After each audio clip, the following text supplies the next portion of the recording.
सीतापुर में ब्राह्मण समाज के लोगों ने आईएएस संतोष वर्मा द्वारा बहन बेटियों पर कथित आपत्तिजनक टिप्पणी का विरोध करते हुए जोरदार प्रदर्शन किया। इस दौरान प्रदर्शनकारियों ने कहा कि इस टिप्पणी ब्राह्मण समाज और सनातन समाज की भावनाओं को आहत किया। उन्होंने मांग की कि अधिकारी के खिलाफ तत्काल एफआईआर दर्ज की जाए, उन्हें सरकारी सेवा से बर्खास्त किया जाए और गिरफ्तार कर जेल भेजा जाए। मध्य प्रदेश के आईएएस संतोष वर्मा के द्वारा ब्राह्मण समाज पे जो है उनकी ब्राह्मण समाज की बहन बेटियों को लेकर जो है विवादित बयान दिया गया, उसी के विरोध में सीतापुर सहित उत्तर प्रदेश और पूरे भारत में उसका विरोध प्रदर्शन ब्राह्मण समाज के द्वारा किया जा रहा है। उसी कड़ी में आज सीतापुर जनपद के जो है बाबा परशुराम चौक पे उनका पुतला फूंका गया है और यहाँ पे जो ब्राह्मण समाज के लोग हैं उनसे बातचीत करेंगे, उनसे जानेंगे कि जो ये उनके द्वारा कृत्य किया गया है संतोष वर्मा के द्वारा, उस पर क्या कुछ कहेंगे, क्या कुछ कहेंगे उस पर। देखिए, आईएएस संतोष वर्मा मध्य प्रदेश से हैं, वो आरक्षण से ही आए हैं। हम आरक्षण का विरोध नहीं करते। हम लोग चाह रहे थे कि जब क्रीमी लेयर की बात चल रही थी, जब वो आईएएस हो गए तो वो एक अलग मैटर था। ये इन्होंने क्यों कहा कि ब्राह्मण समाज की बहन बेटियों के साथ हमारा लड़का संबंध बनाएगा। अहम पद पे आईएएस मतलब एक बहुत बड़ा अहम पद है जनपद का, उनको कार्यभार दिया जाता है, उनके द्वारा इस तरीके विवादित बयान किया जा रहा है। देखिए, मानसिक विकृत लोग हैं, ये मानसिक विकृत लोग हैं। सरकार ने संज्ञान लिया मध्य प्रदेश की, उसको सस्पेंड किया, लेकिन हम जानते हैं कि ऐसे मानसिक विकृत लोग जब बहाल होंगे तो फिर वही कमरे के पीछे जब उनकी सोच है मतलब एक जाति विशेष की सोच है उनके समझ के खिलाफ, तो ऐसे लोग उनके यहाँ काम करने जाएंगे बहन बेटियां, तो गलत हो सकता है उनके साथ। तो ऐसे लोगों को कतई रखा ही ना जाए नौकरी में सरकारी नियमावली के तहत, जो इसी घृणित मानसिकता से रखते हैं। ऐसे लोगों को एफआईआर की जाए कठोर से कठोर धाराओं में। मान लीजिए इतना शांति चल रहा था, उनको जेल भेजा जाए। इतनी शांतिपूर्वक चल रहा था सब, पूरा देश शांत है, पूरा प्रदेश शांत है, तो ऐसे में आप जातिगत विद्वेष भावना क्यों फैलाना चाहते हैं? आप किसके एजेंट हैं? आप स्पष्ट करिए और ऐसे लोगों को जेल भेजने का काम किया जाए। आज आपने पुतला दहन किया और ज्ञापन भी दिया, क्या उस ज्ञापन? देखिए, ज्ञापन हमने राष्ट्रपति महोदय को दिया है, क्योंकि राष्ट्रपति महोदय आइए उसको बर्खास्त कर सकते हैं।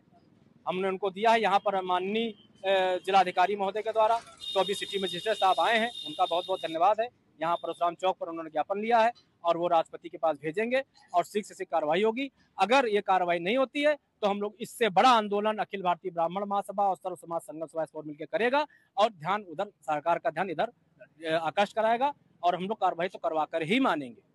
तो जैसा कि आपने सुना, ये हमारे साथ में धीरज पांडे जी थे, ये अखिल भारतीय ब्राह्मण महासभा के जो है सीतापुर के जिलाध्यक्ष भी हैं।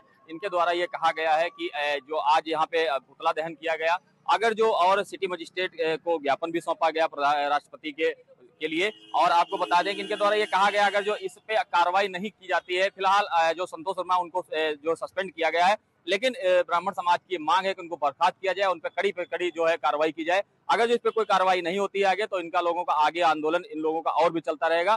फिलहाल अब देखने वाली बात यह है कि सरकार जो है, भारत सरकार जो है, इस पे क्या कार्रवाई करेगी और कब उनको जो है बर्खास्त करेगी। सीतापुर से कैमरा पर्सन राजेश पांडे के साथ मैं Abhishek Mishra.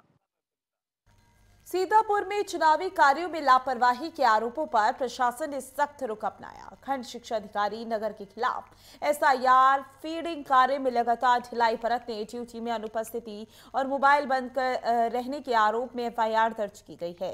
DM doctor Raja Ganapathi R के निर्देश पर सिटी मजिस्ट्रेट ने लोक प्रतिनिधित्व अधिनियम के तहत मुकदमा दर्ज कराया। प्रशासन ने स्पष्ट किया कि चुनावी कार्यों में किसी भी प्रकार की कोताही बर्दाश्त नहीं की जाएगी और लापरवाही करने वालों के खिलाफ तुरंत कड़ी कार्रवाई होगी। उत्तर प्रदेश के जनपद सीतापुर में जिलाधिकारी डॉक्टर राजा गणपति आर के द्वारा एक बड़ी कार्रवाई की गई। आपको बता दें कि सीतापुर के जो है खंड शिक्षा अधिकारी नगर जो कुलदीप सिंह है, उन पर एक बड़ी कार्रवाई करते हुए उनके द्वारा उनको जो है उन पे एफआईआर भी लिखाई गई कुलदीप सिंह पे। आपको बता दें कि एसआईआर जो अभियान चल रहा है, मतदाता पुनर्निरीक्षण अभियान जो चल रहा है, उसी को लेकर के उनकी ड्यूटी लगाई गई थी और ड्यूटी के दौरान उनकी घोर लापरवाही जो सामने आ रही थी, उससे नाराजगी जताते हुए जिलाधिकारी ने सिटी मजिस्ट्रेट को निर्देशित किया और सिटी मजिस्ट्रेट ने थाना नगर कोतवाली में कुलदीप सिंह पे जो है एफआईआर लिखाई। आपको बता दें कि एसआईआर जो अभियान चल रहा है, उसमें कुलदीप सिंह की ड्यूटी लगाई गई थी। उनके द्वारा कुलदीप सिंह की ये जो लापरवाही सामने आ रही थी कि अपना फोन भी स्विच ऑफ रखे थे और जब अधिकारी उनसे संपर्क करने का प्रयास करते थे तो ना कहीं उनसे संपर्क में नहीं रहते थे। और आए दिन जो है एसआईआर जो अभियान चल रहा है, क्योंकि इसकी लास्ट डेट 4 तारीख जो बहुत नजदीक आ रही है, और लेकिन कुलदीप सिंह का जो कार्य करने की क्षमता है वो कहीं ना कहीं बिल्कुल जीरो स्तर पर दिखाई पड़ रही है। आपको बता दें इसी के दौरान सीतापुर जिलाधिकारी डॉक्टर राजा गणपति आर के द्वारा एक बड़ी कार्रवाई करते हुए उन पे एफआईआर लिखाई गई है। उन पे अग्रिम कार्रवाई और क्या की जा सकती है, ये अभी कुछ दिनों के बाद में और भी पता चलेगा कि सीतापुर जिलाधिकारी के द्वारा उन पे और क्या कार्रवाई की जाएगी। फिलहाल सीतापुर जिलाधिकारी राजा गणपत आर की तीसरी आंख जो है वो लगातार अधिकारियों पे जमी हुई है और उनसे उनकी तीसरी आंख से कोई भी बच के नहीं जा सकता है। अब जो SIR कार्यक्रम जो अभियान है, इस पे जो भी लापरवाही बरतेगा उस अधिकारी के खिलाफ भी सख्त से सख्त कार्रवाई की जाएगी। सीतापुर से कैमरा पर्सन राजेश पांडे के साथ मैं अभिषेक मिश्रा।